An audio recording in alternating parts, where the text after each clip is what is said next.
The following program is underwritten by the Nevada Irrigation District.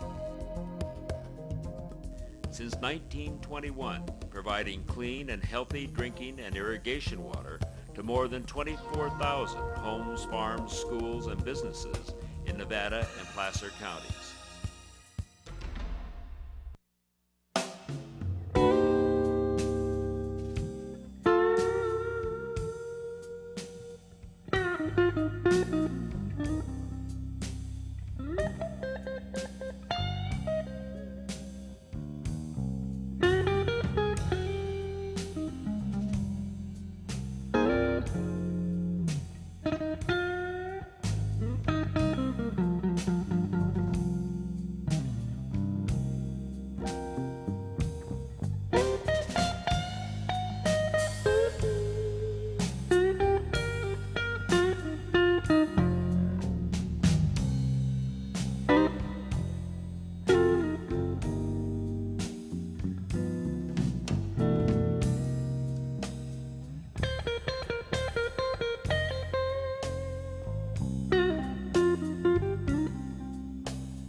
Hi, I'm your host, Lew Sitzer. Welcome to NCTV Interviews. And today we're going to learn about what's happening at our local Nevada County Animal Shelter. We have guests from the animal shelter, and I'd like you to please introduce yourselves and tell us a little bit about what you do and how you're involved with the shelter. My name is Barbara Graves, and I am officially a doggy walker.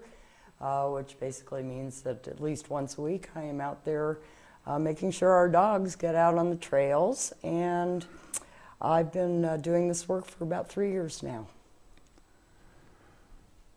Hi, I'm Shirley Falls, Animal Control Officer. I've been there a little over 4 years, 2 months, 3 days, and 4 hours. Go out on calls, take complaints, and work with the volunteers to try and get these animals out of the shelter and into good homes. And Shirley is on duty at the moment. If she has to leave, you'll know that she's been called to duty at the animal shelter.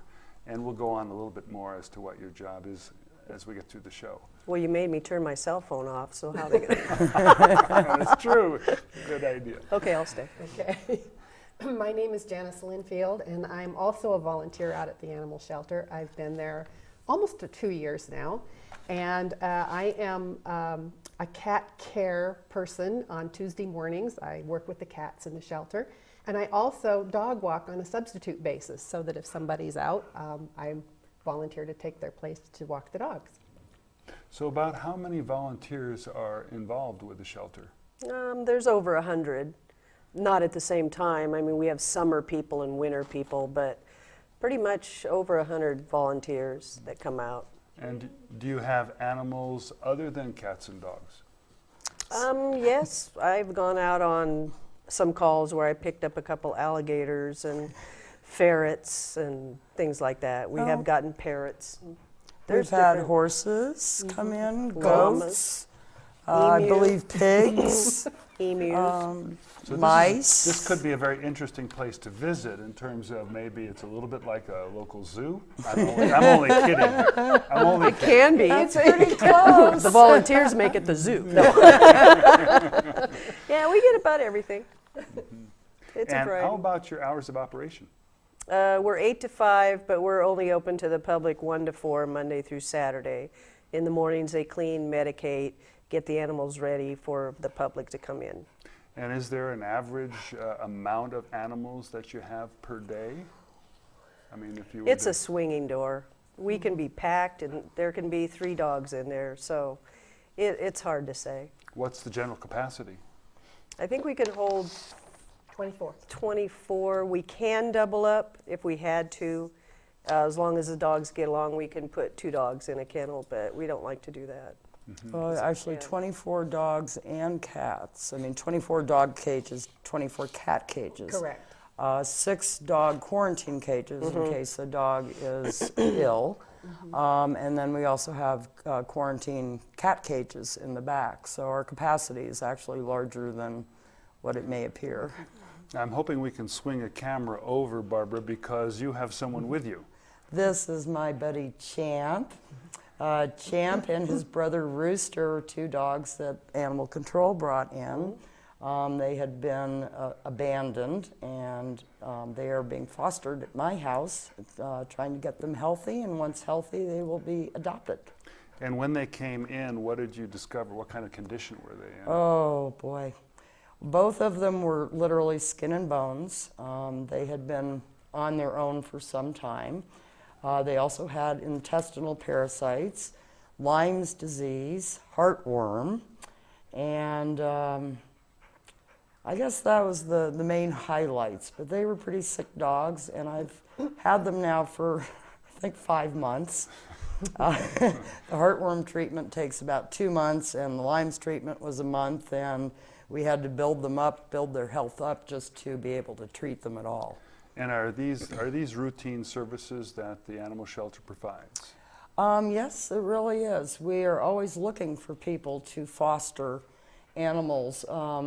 Animals that come in, cats or dogs, that are sick or injured, really do better if they can go to a home to recover and then come back. And we also look for foster homes for dogs and cats who are pregnant or who have already given birth to puppies and kittens. They're not going to be available for adoption until they're 8 weeks old or later than that, because they have to grow up, be weaned, and then spayed and neutered. And about how many foster homes do you have? I don't know that I could say exactly. Dawn Almendinger, who does the website for us, New Dawn Dog Rescue, Dawn takes many of our pregnant mother dogs and puppies home to her house. And then there are quite a few people who will take a cat or a dog. It sort of depends on the circumstance and the needs of the animal. And this sounds a little bit like a rescue operation in the sense of really taking care of an animal. In a way it is. I mean, we're very fortunate because we have Sammy's Friends, the nonprofit that pays medical expenses. Instead of our injured or sick animals being euthanized, we are able, with the funds from Sammy's Friends, to pay for their veterinary care, and then we have the volunteers who take them home to tend to them. So in a way, it is a rescue, but we are a shelter with just a little bit more service than most. And I think it plays, the shelter plays an important part, as do the animals who come there. It seems to be a very active community in caring for animals. What would you say, Shirley? Yeah. They come out of nowhere. They're everywhere, which is really helpful, because if it wasn't for the volunteers, the dogs would not get walked, because we don't have time to do that. And they get walked twice a day. They get socialized. If there's a problem dog, we have Mark, our trainer. He'll come out and work with a dog that has problems, and they usually come around unless they're just absolutely untrainable, and then they're not adoptable. But that's pretty rare. Mm-hmm. So would you tell us a little bit about what an animal control officer does for the county? Well, we sit there. No. Complaints come in, people fax, email, or come in and they fill out a complaint form with whatever, biting dogs at large, barking, which is a major one, killing livestock, dog attacks. They fill out a form and we assign it to an officer that works that area, and we go out and try and figure out what's going on, because it's not always just because someone signs a complaint, it doesn't always mean that dog's a problem. There's a lot of neighborhood feuding out there, and they use animals, and they shoot each other's animals, and yeah, it's a problem. Right. Yeah, it's not normally the animal that's the problem. It's usually the owner. But we won't That's go into that. unfortunate. Yeah, yeah, Yeah. yeah. So I mean, there's There's some not nice dogs out there, and if they were humans, they'd either be in prison or in a psych ward, but most of the dogs are pretty good. They've just had a bad break, like this guy. He was dumped. Yeah. And instead of dumping them, if they just bring them to the shelter, we'll take care of them. But then they sit out there and they get the diseases, they get heartworm, you know. Don't dump them. Bring them to the shelter. Great. We will take care of the dogs and we'll, the cats. Yeah, we'll be airing the shelter website and numbers throughout the program, so people will be able to write those numbers down. But maybe we should visit a video which gives us a look, because I don't know how many people have really seen the shelter. And as we look at the video, we'll be able to comment and add Good. your thoughts.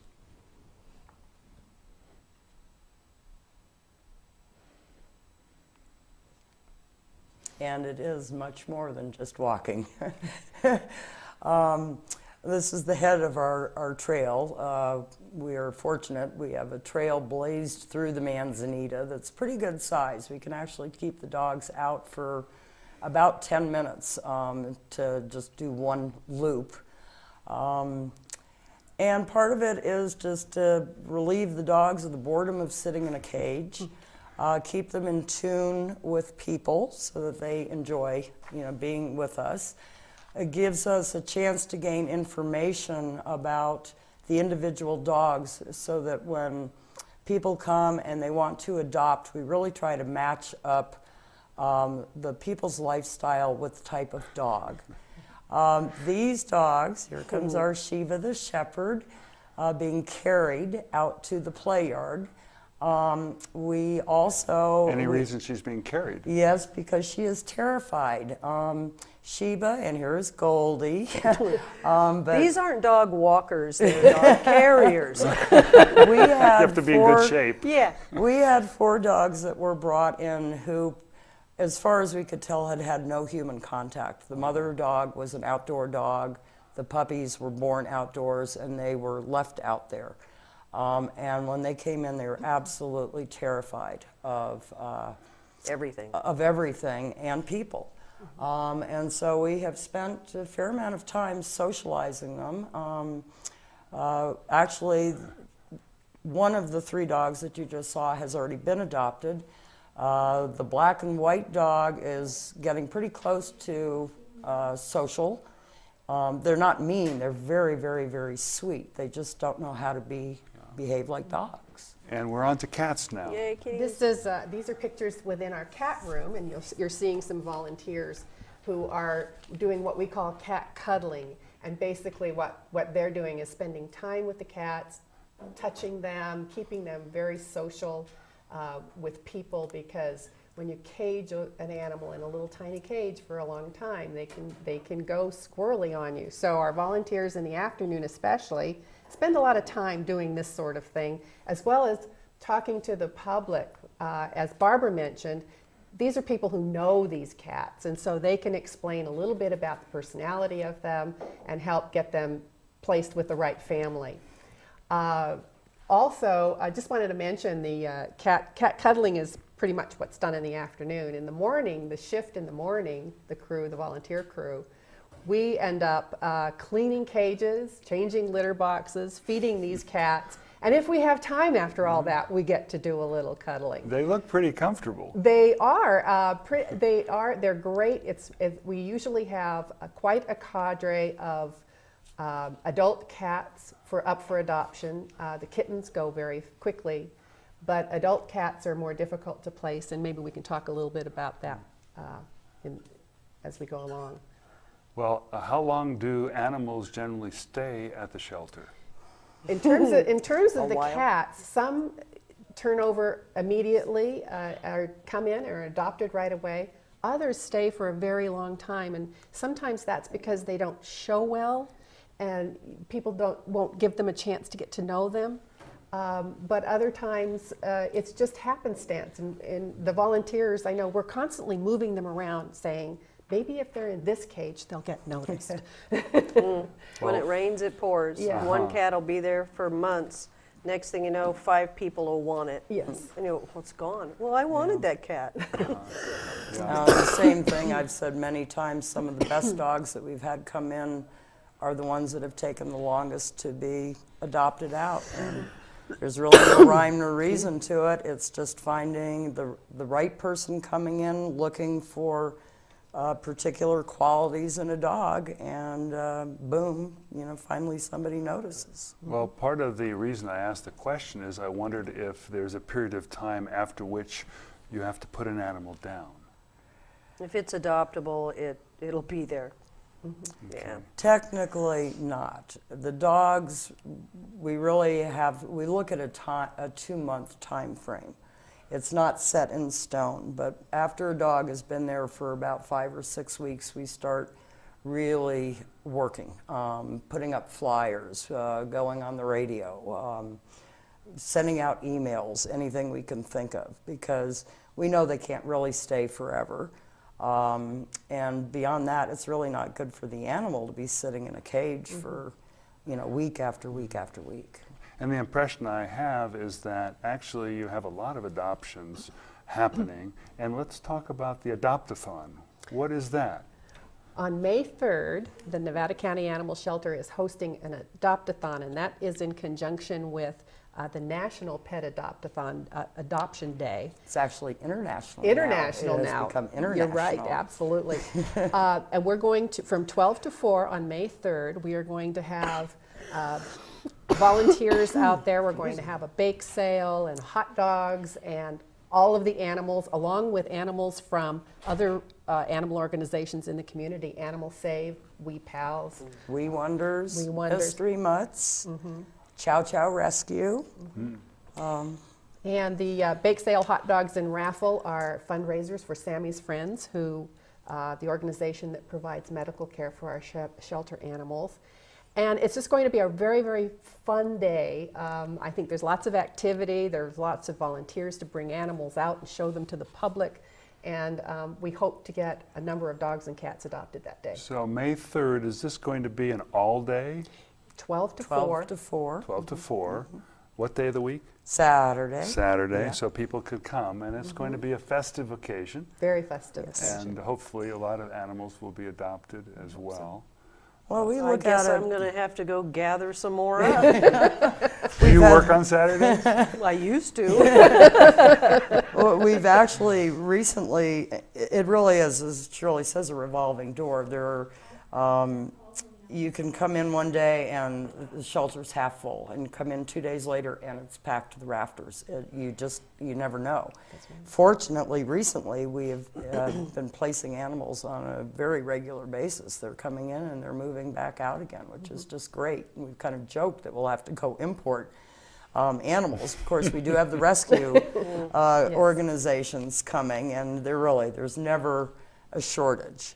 But one of the other purposes, I think, of the Adopt-a-thon is just to be able to show off our shelter. The Nevada County Animal Shelter is not like every other shelter. We have an exceptionally low euthanasia rate. We do the walking, we do the cuddling, the cages are clean. We have Wayne Brown inmates come out and do the kennel cleaning for us and the feeding during the week. They do a really good job. And we just like to show off what we're doing out there. And it sounds like you mentioned about 5 organizations that you work with that support one another in the process of caring for animals. And they'll all be there on May 3rd. So expect a big turnout. We expect a big turnout. Lou, if I could, I want to amplify one thing about the cats, if I can, because it's something that may not be well known, especially in the public. We also have what we call barn cats, and feral cats and semi-feral cats Right. that are trapped. They're not euthanized at this shelter. What we do is we have a program where they're neutered or spayed and given their shots and made sure that they're healthy, and they can be adopted out as barn cats, which are wonderful if there's a place where they can have shelter and keep the rodent population down for a person who has a horse barn or a stable or something like that. Or a home. Or a home. But these are not friendly cats, but they're cats that will keep the rodent population down. And it's a wonderful program, and I don't think enough people know about that. Well, and a lot of the volunteers just interacting with a sort of wild cat have brought them around to be adoptable for a home. It's just they're scared, or at least the kittens, they come around pretty quick. Yes, they do. And we just had a dog, had 12 puppies and 11 survived, so we got some new puppies. All right, And there well, will be kittens available as well. I hear them now. Here they come. Generally, for the adopt-a-thon, there may not be a high number of kittens available because it's not quite into kitten season yet. But they will take a waiting list for kittens. So if someone has their heart set on a kitten, they can go on a waiting list for that. great. So. Well, I know we've got pictures to look at, so let's start. Well, that is one of our volunteers, Courtney, with AJ and Bella, who were turned in because their owners had been keeping them on a very short leash all the time, a short rope. AJ and Bella, I'm happy to say, were adopted together to a very nice couple with acreage that was fully fenced. They're great ball players. Bella lives with that ball in her mouth. And that was Mama Lab. Mama Lab came in with, I believe, 8 puppies. Big, nice, big, furry, cute little guys, all of whom got adopted. Poor Mom. She was an excellent mom. And she did just get adopted several days ago, so she's gone now too. And River, and you know, Swinging Door River. Oh. River's been picked up quite a few times because the owners don't keep him in. yeah, he came in with his brother. This is a dog that roams. River and his brother He likes it Meadow out. came in initially together and were adopted out together, and then the person who did the adopting gave Yeah. them, passed them off. So that was. This is a problem I thought I'd like to raise too, and that's the responsibility of owners, because roaming dogs are going to get into trouble. Yeah. Yeah. And in this county, they can be shot for Yeah. chasing or worrying livestock. So we've had a few shot lately. And It's and not it's a good also, time. people think in terms of fences keep their dogs in, but fences also keep critters out. They keep, you know, an aggressive dog from getting to your dogs, or coyotes, or you know, to some extent, mountain lions. Fencing is for the safety of your dog as well as, you know, the neighbor's livestock. That's little Domino, and Domino also just was adopted. He's a nice guy, nice little fella. And Ursula is, she comes in, she's just really good with the dogs. Keeps them calm. That was Dante. Dante is still with us. Dante is a Mastiff or Rhodesian Ridgeback mix. He's actually not huge. Very, very nice dog.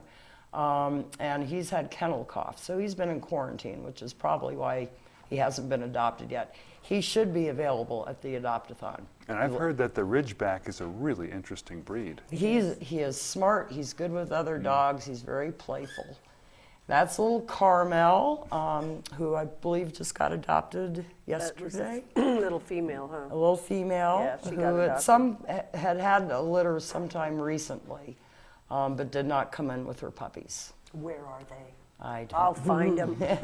And actually, that Aussie Shepherd, beautiful dog, came in and was adopted so quickly that I don't think we ever needed to give him a name. So. Now, when your dogs and cats are adopted out, are they generally fixed or Always. given shots? Always. So this is something that the county provides. Now we're in the cat room. This is Carol with Sarah, and Sarah was there for, oh my goodness, 6 months, I think, Oh, yeah. and finally was adopted. We were just delighted because she's a great cat. And that's the little room that we Right, have right. for playing. And here's one of the gorgeous cats that we have. I mean, there's always so many beautiful, beautiful cats with just varying personalities. And we can find a cat to meet whatever personality you're looking for, feisty or loving. This is my partner, actually, my morning partner, Janis McGregor, with Anders, I believe. Yeah. Yes, and Anders just got adopted. Anders was there for 5 months, and all of a sudden, boom, gets adopted, and it's wonderful. We were very happy. Anders was a really, really social cat, and that's her pal Shadow. Anders and Shadow together, and I believe they got adopted together. As a Yes, matter of Yes, fact. they did. So they can punch each other. Right. This is Jake, and Jake has just been there for a little while. I think Jake has been adopted as well. Beautiful long-haired cat, and enjoy him a lot. This is Ruth, our kennel attendant, with another cat who I don't know. Wasn't that big bobcat-looking cat? Oh, it might have been. It does might have look been. like a bobcat. Yes. He's not was too happy big. at the moment. There were a couple of them. Yeah. Butler or Ben. Yeah. Yeah.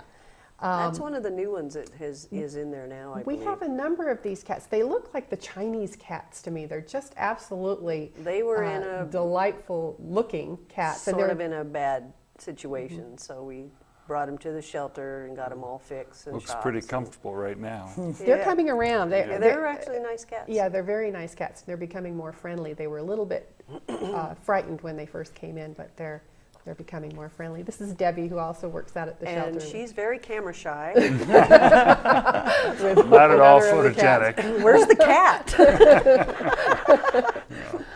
Well, We also have another problem with a lot of people losing their homes. They have to go to apartments. That's right. And these landlords aren't letting them bring a pet. Right. If these landlords would kind of lighten a little bit, maybe take a deposit for a cat, just so these people, till they get on their feet, can take their animals, because they're bringing them in and they're just heartbroken because they can't take them to an apartment. So it would be kind of nice if they kind of changed their policy a little bit. right, these times in particular, it's tough. until we can wade our way through them, there's probably going to be more work for you, Shirley. Thank you. And, and the Good times. volunteers as well. And as the program draws to a close, I do want to reemphasize that the Adopt-a-thon is going to be happening Saturday, May 3rd, and that it's 12 to 4, and it will be a festive occasion. Lots of people caring about animals, and a great time to adopt an animal at the shelter. And I want to thank you all for being here. Hopefully we'll have a chance to do this again and have a catch up on the situation, conditions at the shelter. Thank you, Thank you. Barbara, Thank you. Shirley, and Janis. Thank you very much. It's been very educational. And you Great. too, buddy. Yeah, and Champ. Right, thanks a lot. Thanks for watching NCTV. Thank you, Gail and Richard and Bill Carquest, our engineer. Please volunteer to help, and you can see what we do here at NCTV. Thanks for watching.